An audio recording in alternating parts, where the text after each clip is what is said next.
ॐ अज्ञानतिमिरान्धस्य ज्ञानञ्जनशलाकया चक्षुरुन्मिलितं येन तस्मै श्रीगुरुवे नमः। हरे कृष्णा। तो आप सभी का स्वागत है ब्रह्मचर्य इन कृष्णा कॉन्शियस के नेक्स्ट सेशन में।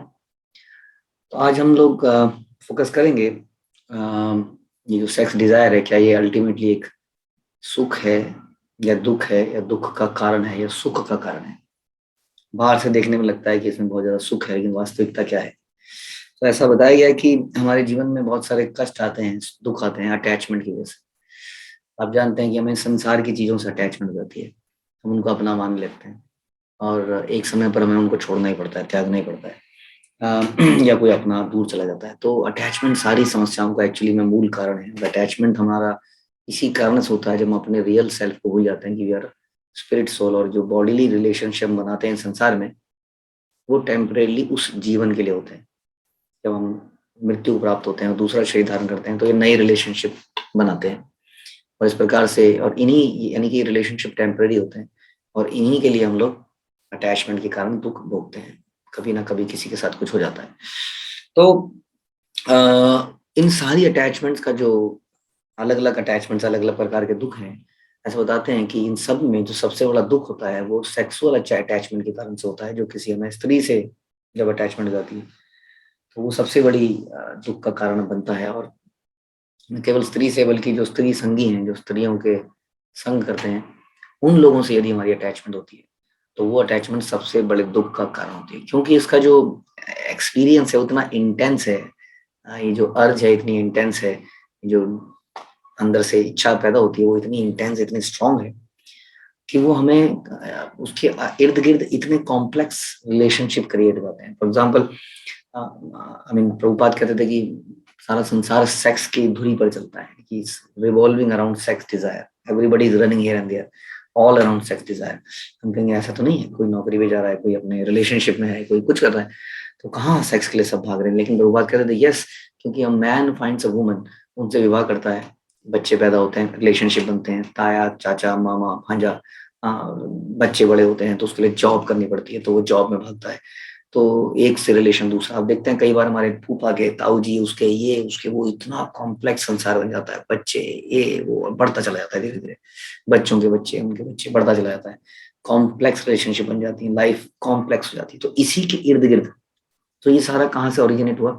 जब मैन, एक मनुष्य ने, एक व्यक्ति ने, एक आदमी ने एक लेडी के साथ रिलेशनशिप बनाया, और वो सेक्स पे आधारित था, इंजॉयमेंट के लिए था, और उसके अराउंड फिर बहुत सारी संतानें पैदा हुई, फिर रिलेशनशिप लड़की वालों के साइड के, लड़के वालों के साइड के, और बहुत सारा कॉम्प्लेक्स होता चला गया। तो इस प्रकार से हम लोग इस कॉम्प्लेक्स रिलेशनशिप के जंगल में खो जाते हैं, और इसी को सॉल्व करने में लगे रह जाते हैं पूरे जीवन भर। और एक्चुअली में एक उलझन सॉल्व होती है तो दूसरी उलझन, एक रिश्ते में कोई प्रॉब्लम सॉल्व होती है तो दूसरे रिश्ते में प्रॉब्लम बढ़ जाती है। और ये कहते हैं कि माया की सबसे बड़ी ट्रिक है मनुष्य को, किस तरह से हम फंस जाते हैं इसके अंदर। कई बार मनुष्य को ऐसा लगता है कि उसे बहुत आनंद मिल रहा है इस सेक्सुअल रिलेशनशिप से, फिजिकल रिलेशनशिप से, लेकिन एक्चुअली में ये व्यक्ति को दुख पहुंचाता है, जैसे मैंने बताया। क्योंकि कभी ना कभी ये जो रिश्ते हैं अल्टीमेटली ये हमसे दूर जाते हैं, कोई भी हमारे नियर वन की मृत्यु हो जाती है। तो कई बार ऐसा देखा गया कि लोगों ने अपने प्राण ही त्याग दिए, जबकि हम जानते हैं कि रिलेशनशिप टेम्परेरी है, इसी जीवन की है, लेकिन उसकी वजह से लोगों ने अपना शरीर ही त्याग दिया। या कभी किसी ने हमें धोखा दे दिया रिलेशनशिप के अंदर, क्योंकि आज हमने फिजिकल रिलेशनशिप के आधार पर कोई रिश्ता बनाया जिसका आधार फिजिकल रिलेशनशिप, चाहे वो शादी क्यों ना हो। शादी में भी आदमी देखता है कितनी अच्छी लड़की से शादी हो रही है, कितनी खूबसूरत है, कितनी लंबी है, तो उसका आधार भी क्या है? इसका मतलब कि शरीर को भोगना, तभी तो ये सारी चीजें देखी जा रही हैं। तो इसका आधार ये हो गया। अब इस आधार पे जो रिलेशनशिप बनते हैं, तो उस रिलेशनशिप को अगर सेटिस्फेक्शन नहीं मिलती है शारीरिक संबंधों से, तो वो कहीं और बनाने लगता है। और तब ऐसा देखा गया है कि जब ऐसा कुछ चीटिंग होती है, ऐसा लगता है उसको चीटिंग है, although we are cheating Krishna's property, everything is Krishna's property, हम उसको एंजॉय कर रहे हैं। तो इस प्रकार जब उसको लगता है वो मेरे पार्टनर ने किसी और के साथ रिलेशनशिप बनाया, तो कई बार देखा गया कि उसने उसको मार ही दिया। तो इतना पेन, सोचिए किसी को मारने के लिए कितना पहले वो पेन में होगा, जो इस पेन के लिए जाने के लिए तैयार है, क्योंकि उसके बाद जो कोर्ट होगा, जो पुलिस आएगी और जो भी कुछ होगा, इज रेडी फॉर दैट। कई बार मार के आत्महत्या कर लेते हैं। अब सोचिए आत्महत्या करना इज वेरी, बहुत मुश्किल काम है, जानबूझ के मरना। तो कितना पेन उसको होता है इस रिलेशनशिप की वजह से, जिसके कारण वो, और कितने साल में हर बार कितने लोग इस तरह की हादसों के शिकार होते हैं, क्योंकि everybody is running around only sex, जो कि ऊपर से देखने में लगता है no it's relationship, it's love. लोग कहते हैं प्यार में ऐसा आदमी हो जाता है, ये प्यार नहीं, बिल्कुल ये प्यार नहीं है, ये लस्ट है। सोसाइटी में सबसे बड़ा जो मिथ है वो ये है कि हम अपनी सेक्सुअल लाइफ को जितना बड़ा कर लेंगे, जितना बढ़ा लेंगे, खूबसूरत कर लेंगे रिलेशनशिप, फिजिकल रिलेशनशिप को, किसी के भी बीच में, पति पत्नी या आपस में, तो उतना हमारा हैप्पीनेस जीवन में बढ़ जाएगी, हम उतने ज्यादा प्रसन्न हो जाएंगे। ऐसा ऐसा एक मिथ है, ऐसा बताया जाता है। जबकि इसका उल्टा सच है। ऐसा देखा गया कि जो व्यक्ति जितना ज्यादा इन फिजिकल रिलेशनशिप से, सेक्सुअल रिलेशनशिप से दूर जाता है, उतना ज्यादा सुखी होता चला जाता है। वो उतना ज्यादा एक्शन और रिएक्शन से दूर चला जाता है, क्योंकि हम जानते हैं कि जो भी हम कार्य सुखी होने के लिए करते हैं इस जीवन में, वही हमारे दुख का कारण बनता है। Action, every action has got an equal and opposite reaction. तो हम जो भी कार्य करते हैं उसका कोई अपोजिट रिएक्शन आता है। तो इसलिए जो हम सेक्सुअल एंजॉयमेंट करते हैं उसका कुछ ना कुछ रिएक्शन तो है ही, खासतौर पे आज की डेट में जब हम कॉन्ट्रासेप्टिव यूज करते हैं गलत तरीके से, उससे जो रिजल्टेंट है, यानी कि जो प्रेगनेंसी है, जो बच्चा होना है, उसको भी या तो कई बार अबॉर्शन कर देते हैं या कुछ आर्टिफिशियल तरीके यूज करते हैं उसको रोकने के लिए, तो रिएक्शन तो फिर भी आता है। तो ये जो एक्शन रिएक्शन है वो व्यक्ति दूर जाता जाता है, जो इस चीज से दूर जाता है। जब हमारे जीवन में रिएक्शन समाप्त हो जाते हैं तो हम अपने आप सुखी हो जाते हैं। तो सुखी होने के लिए आपको वास्तव में सेक्सुअल इंटरकोर्स की जरूरत नहीं है, आपको इसको छोड़ने की जरूरत है। जितना आप इसको छोड़ेंगे उतना ही सुखी होते जाएंगे, क्योंकि जितना भी ज्यादा इंद्रिय तृप्ति के लिए जिएंगे उतना दुखी होते जाएंगे। तो जितना ज्यादा व्यक्ति इस चीजों में घुसता चला जाता है, उतना ही ज्यादा वो एनिमल किंगडम में या लोअर स्पीशीज ऑफ बर्थ में या जानवर की योनियों में, निचली योनियों में, मनुष्य से निचली योनियों में गिरता चला जाता है, गिरता चला जाता है।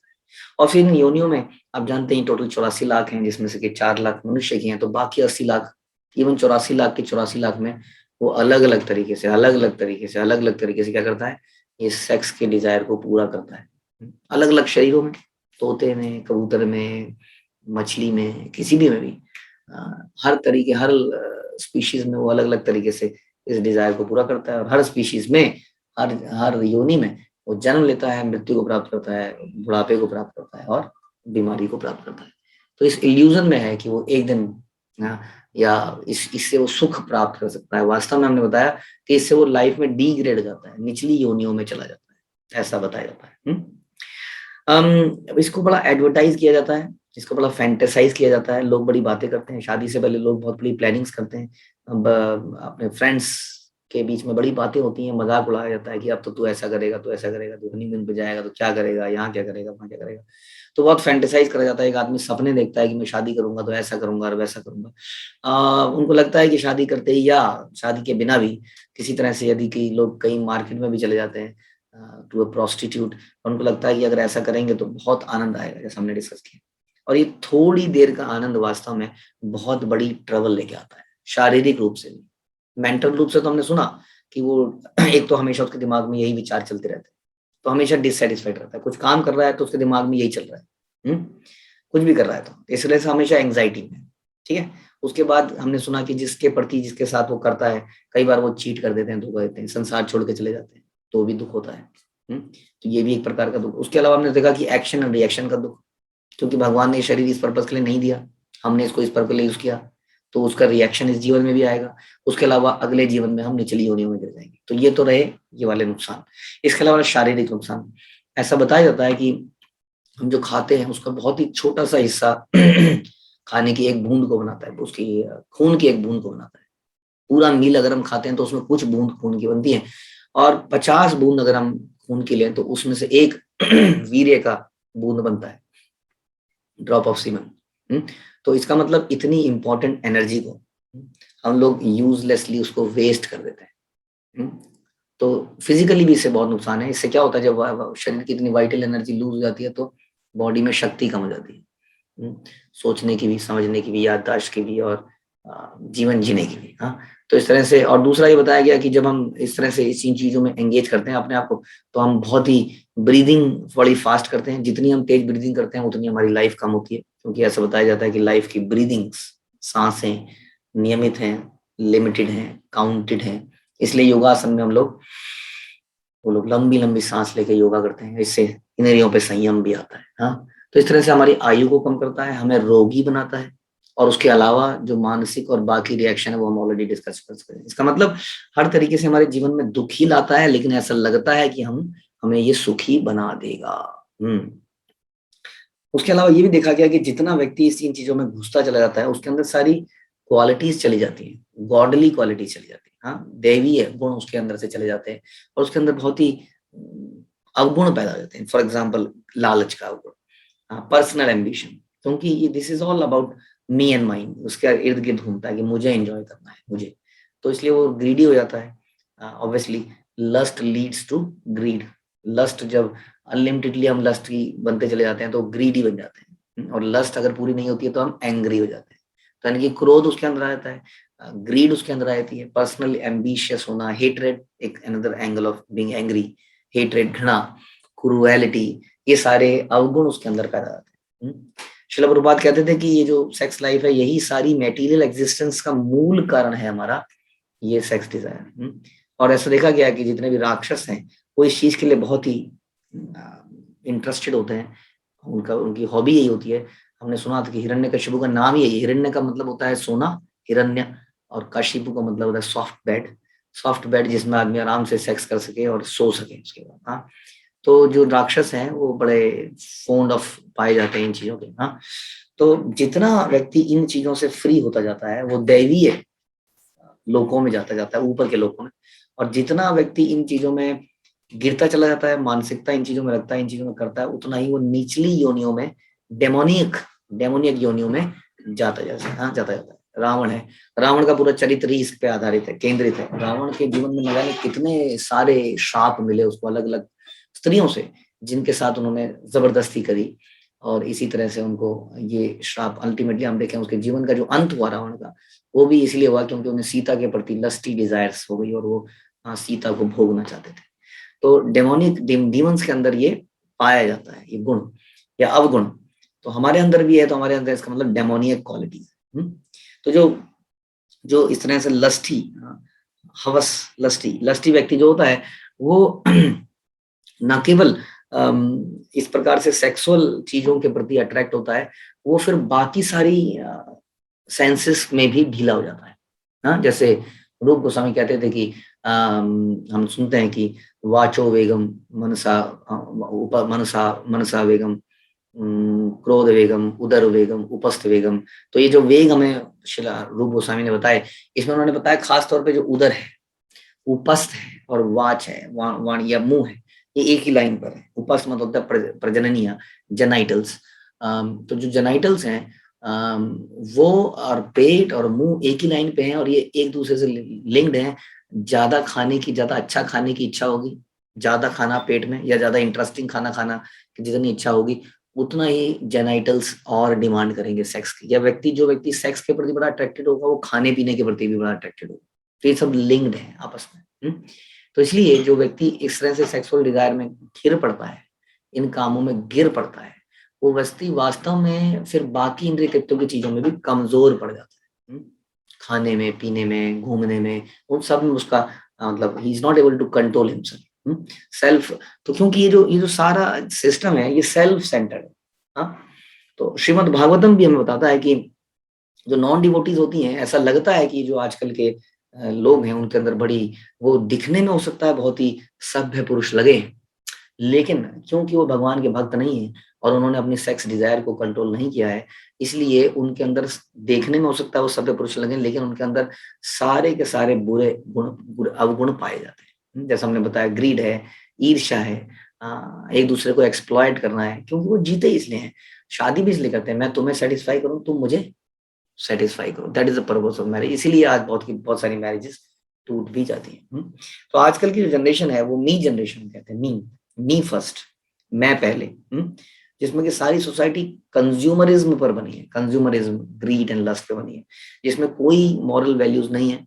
उसमें यही सिखाया जाता है कि जितना हासिल हो सके उतना पकड़ लो, ग्रैब कर लो।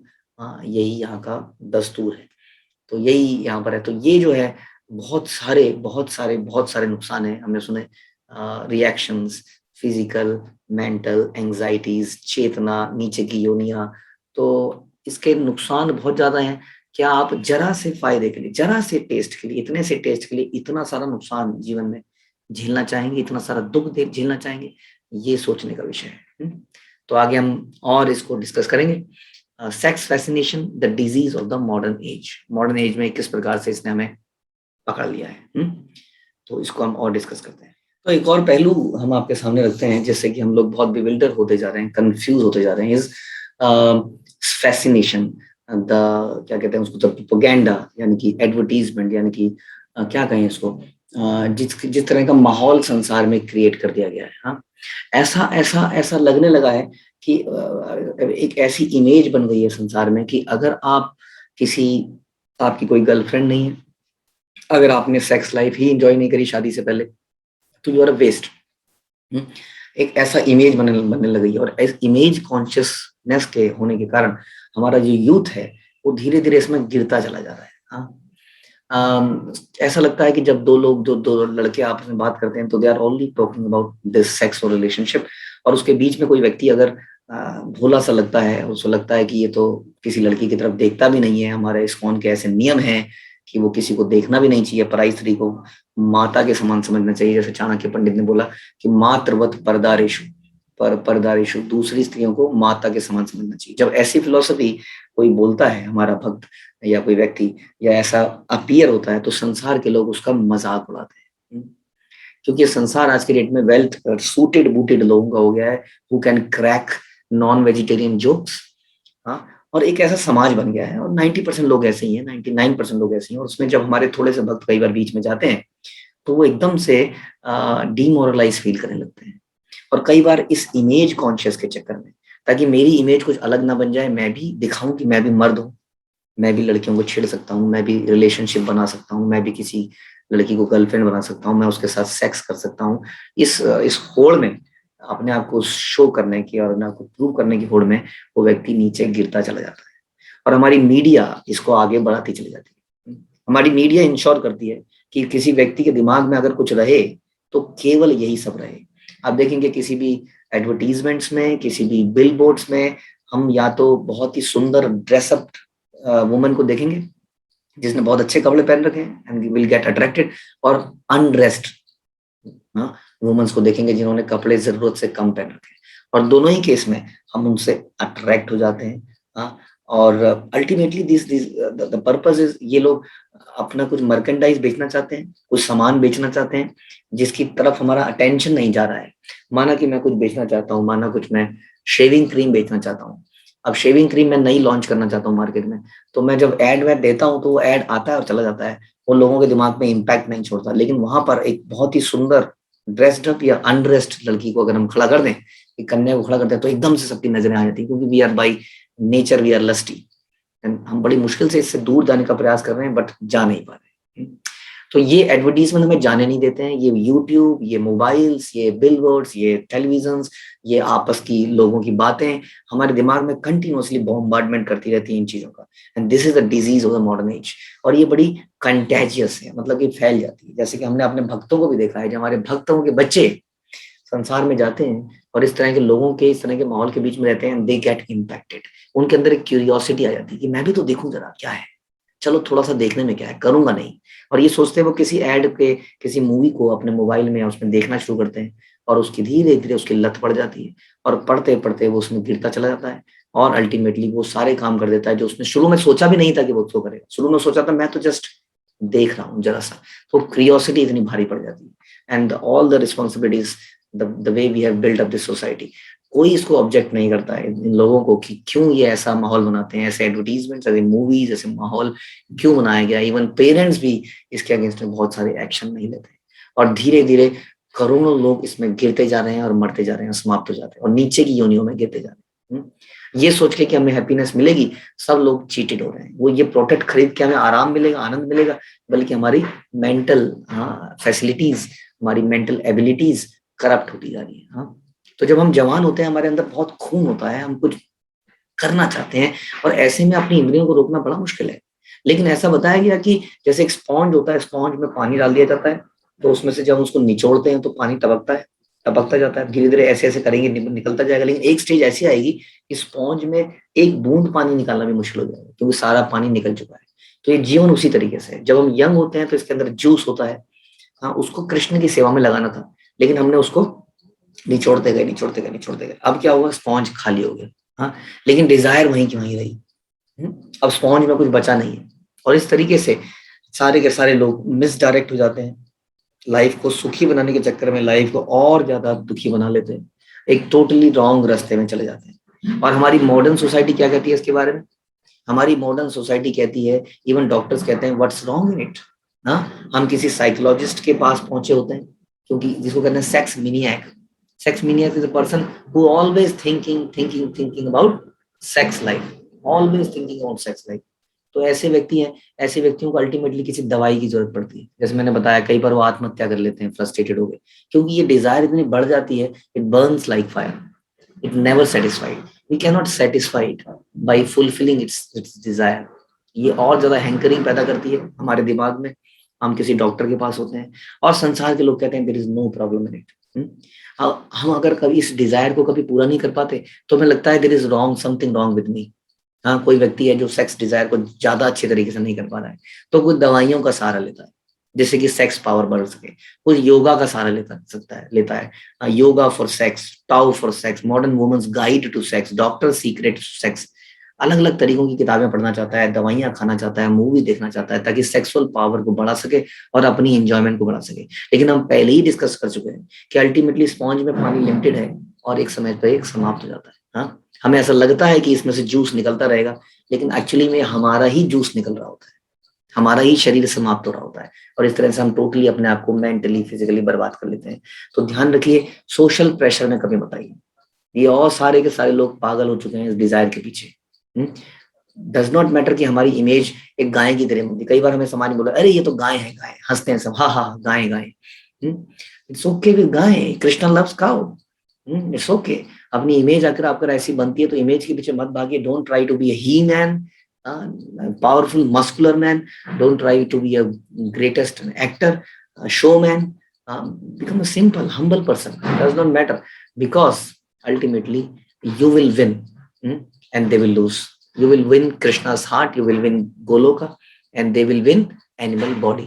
So ध्यान रखिए, ये जो सिविलाइजेशन है, ये सिविलाइजेशन हमें नरक की तरफ तेजी से गिराती जा रही है। और हम वैष्णव बड़े दुखी हैं इस चीज को देख के, इस तरह से संसार गिरता चला जा रहा है, दुखी होता जा रहा है।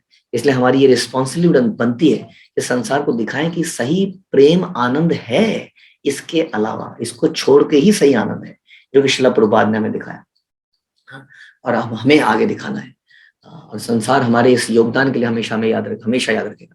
लेकिन उसके पहले आपको और मेरे को समझना है कि there is no happiness in this, rather there are lots of pain and reactions।